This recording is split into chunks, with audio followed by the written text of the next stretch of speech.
Akam naguma? Jajjaboo? Keessa baatanii?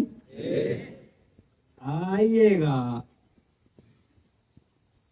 Wanti natti baay'atee Biraanuu Juulaa intinaan natti baay'atee intinii ta'an ture intinaan nutti baay'atee affeerraa adda addaarra turre dhufne.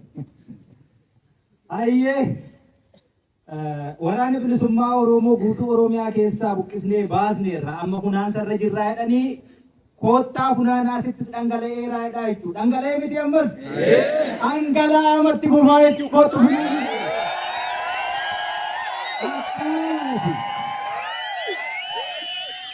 maddichi hingu haga roorroon jirtu gabrummaan jirtu qabsoon inuma jiraatti duuba deebiin hin jiru jechuudha. Kootu funaanii jechuurraa kan hafe wanni biraa jennu hin jiru.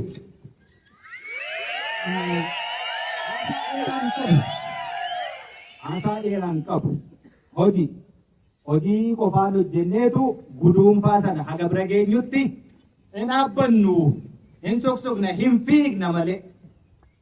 Kanaaf ololtuun hin loltuun ammoo hin ololtu.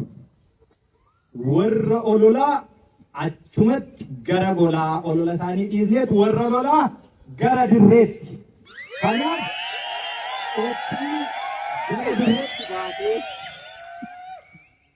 waraana bilisummaa Oromoo guutuu Oromiyaa keessatti golee Oromiyaa hunda keessatti har'a kufee kuffisaa jiru gabrummaa bara dheeraa turte kana tooftaa ittiin guduunfuuf dirree irratti dhuftanii leenjitanii tooftaa sana dhuunfattanii hidhattanii kudhaammattanii sochootan sana erga dhuunfattanii garuma sanatti baatanii hojiin argisiisuu qofaa asitti waan haasofnu tokko iyyuu hin jiru.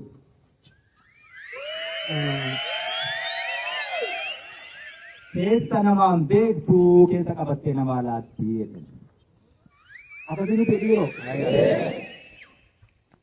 waan manaa nu baasee jira waan mana nu deebisutu jira. Impaayera Itoophiyaa sila jechaa turtan kana bututtuu impaayera bututte kana immoo raafamaa turte kana diigamuu jirti.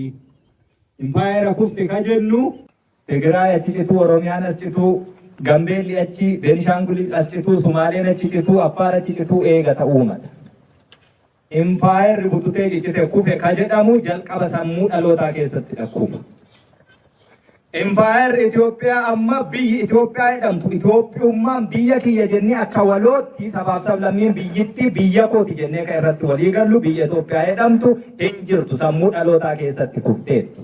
Biyyi sammuu dhalootaa keessatti kufte ammoo biyya walabaa fi birmada ta'anitti ciccituu isheen ooluu jechuudha. Kanaaf namni siichi ciccituu ishee eegu isheen ammayyuu ciccittee sammuu namaa keessatti sammuu dhalootaa keessatti duuteetti. Itoophiyummaa waloo irratti walii gallu hin qabnu waan ta'eef. Kanaaf impaayera kaleessa raasaa jechaa jirru Oromiyaa aannan keessaa dhadhaa baasaan suni dhiyaateeraa jechuu jaallatte moo jibbite? Dhiyaateera. Mootummaa bututaa soba qofaan jiraatu sobaan dhalatee sobaan guddatee sobaan jiraatee sobaan immoo du'uuf deemu guutummaa Oromiyaa keessatti mooraan keenya kanuma ana miti jaallan moorichi kanumaa jechuudha hin bal'ate hin guddate malee hin mixxiqne asii meetira tokkoyyuu hin sochoone jechuudha moorichi kanuma.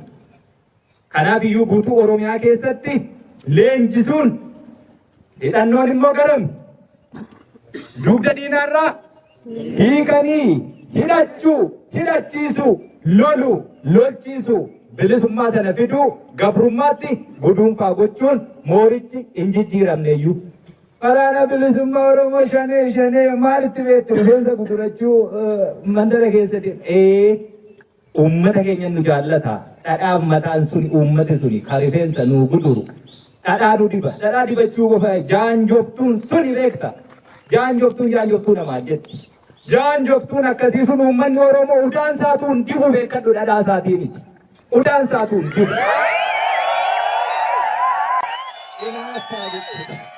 Udaan lafa gataniyyuu hin dibu uummanni Oromoo warra sana. Gariin immoo wanni ilkaan 48 qabuufaa tokko jira shimallis waan jettan sun shanee Ilkaan isaa furtanii saddeeti beekta. Harkarroon akkasii sun shanee maal beekti lammaa magarsaa tokkanaaye. Yaaboo kuni gaafa haati isaa handhuurtee iyyuu sobaa isa handhuuran fakkaata. Lammaa magarsaa isin hoogganabbo. Nu warra lammaa magarsaa iyyuu gara qabsootti fide yaaboon beektu. Warri har'a asitti qawwee hidhachuu dhufe isa kaleessa beeke ataa darbachaa ture warra akka Shimallis warra akka Lammaayyuu gara fuulduraatti gabrummaan akka sabaatti qabnurraa gabrummaa akka dhuunfaatti Tigiree jalatti cafaqamanii bulan keessaa iyyuu nutu baase. Akkasuma akkasuma dargaggeessicha inni har'a hidhate suni Lammaan maal isa hooggana? Soba akkasii jechuudha. Biyya butuchanii biyya bututte. Biyya bututte immoo mana jala daa'ee naanna'aniitu tokkommoo jira booyyeen arrabni isaa furdaa tokko abiyyiidha jettan booyyee arraba furdaa.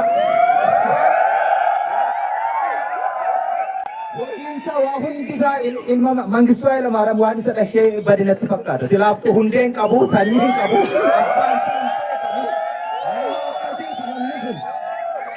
Yaaboo yaa argine warra kana waliin teenye keessee waa waliin haasoftu. Biraanuu Juulaa seera addunyaatu hin beekan seera addunyaa dhiisii obboon seera isa biraatu hin beeka. Warri waliin teenye immoo seeruma biyyittii konstituushinii biyyittiirra waan jiru iyyuu akkatti haasa'u hin qabu. Kanaaf walii galuu dadhabne beekta.